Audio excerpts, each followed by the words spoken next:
Shops? Batches? Batches. It's batches. Son of a batch. Yeah. That's so dumb. Are you It's really bad.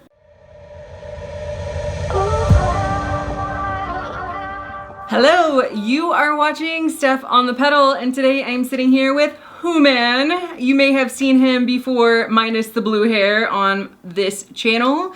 If you are at all familiar with this channel, you know that I've been heavily focusing on some Instacart content recently, and today shall be no different. So Human has just recently signed up with Instacart. What are you, like 2 weeks deep, something 2 weeks, like that? Yeah. 2 weeks in a day. Yeah. So guys, just remember, if you are going to sign up for Instacart, I have a link down below. I would love it so much if you use my link to sign up. It really helps support me and this channel.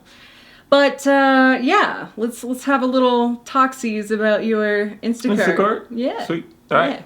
Yeah. Well, first of all, I just want to say that Human has done 100 rides in 10 days, which is absolute insanity. Yeah. But, you know, I know that Instacart sometimes offers guaranteed earnings. I'm not entirely sure if there might be some places where they're doing that at the moment. But really, it's just, you know, maybe they will in the future, maybe they are now. Some places, I know that there are promotions that include guaranteed earnings, so I really just kind of want to ask him and find out how he was able to do so many rides in such a short amount of time. So if you want to kind of tell people how you made that happen. Well, it's just a goal I set for myself because I wanted to make a lot of money really quick. And why did you want to make a lot of money really fast? Because I was broke. And I had some like issues with the state of things, how they are right now with my current job. They didn't like lay me off or whatever, but it's just kind of I was working in retail and the mall closed, so I had to make some money. Right. While I was on sabbatical, I guess you could call it. Mm-hmm.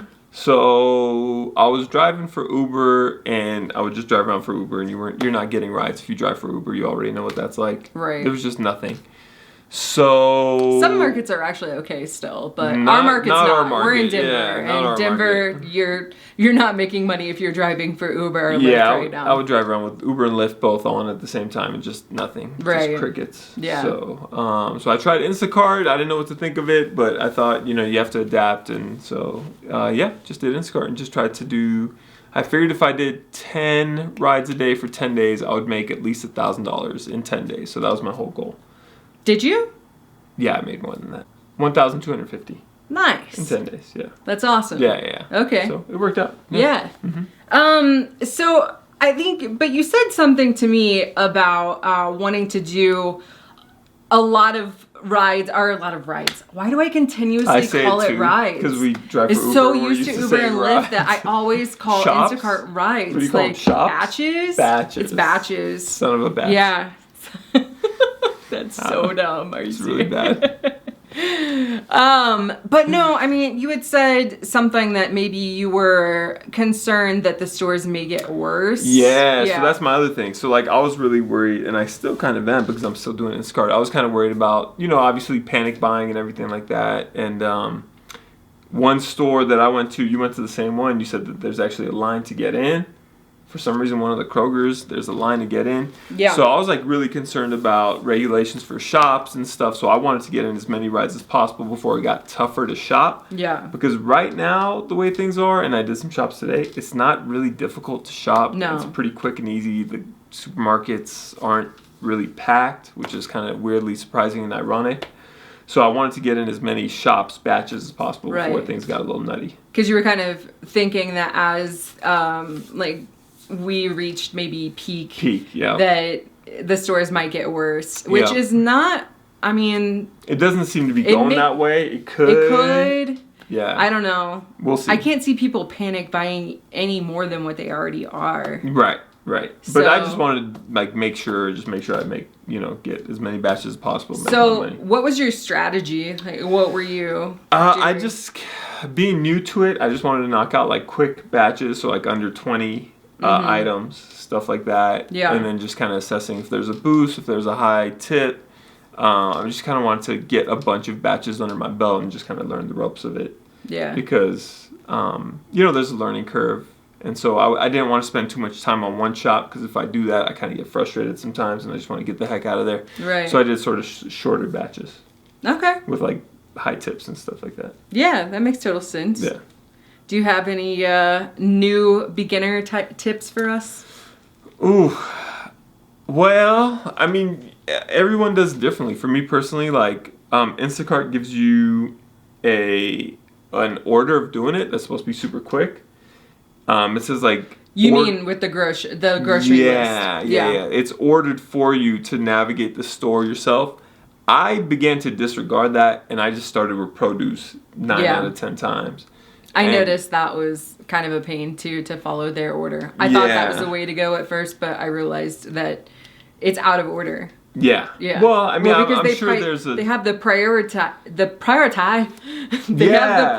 items, which are listed at the top of the grocery list when you're shopping, and they want you to go get those items first. Yeah. But if you go get those items first, then you're going to be circling the store. So they might want you to go get like bleach first. Yeah. And then you're going to run back to produce because they want an apple, and then they might take you to cereal. Whereas like if you just kind of scroll and look at everything, then you can judge for yourself how you want to do the shopping. I mean, I guess every market's going to be different, but I guess one thing is like certain stores, like our Kroger, they tell you which aisle everything's on. Other stores, they don't. It'll just say like pantry or dried goods or whatever. Right. So Kroger was a little bit better because it's a little quicker to get in and out because it tells you which aisle things are on. Yeah. You're calling it Kroger now. This is an argument we have. It's called King Supers here, but I'm from Indiana, and it's called Kroger in Indiana. Yeah. But I think I call it King's like half the time, and Kroger the other half. Yeah, and you say King Super. You don't say the S at the end, and that really annoys me. It's like when people say Chipotle, just say Chipotle. That's how it's pronounced. Like Tostinos? It's Tostitos. It's not Tostitos. Oh so Kroger has it divided by aisle, which is pretty cool. Not really divided by... Well, I guess it is kind of divided by aisle. It's labeled by aisle. It lists what aisle each item is on, which is incredibly helpful. Yeah. Fun fact, really I have only taken shops or batches. Mm-hmm. I've only taken batches. That sounded like I said... Batches. I've only taken batches from Kroger. At this point, or King's. Oh, you haven't done a single batch from I haven't done it from any other store. I've done Sam's Club. Oh my gosh, I'll tell you guys a piece of advice. I had a batch from Vitamin Cottage, and it was only like 13 items, but it took me like 45 minutes because I did not know how to navigate that store. I don't know a Vitamin Cottage. Obviously, it's a vitamin It's kind of like a hippie shop, kind of. And so there was like a lot of gluten-free bread, and there was like bread in 3 different sections. So not worth it. It just wasn't. And the person was very particular, so there was a lot of texting back and forth. Yeah. So, I mean, my big piece of advice is just do it. Do it as fast as you can. Right.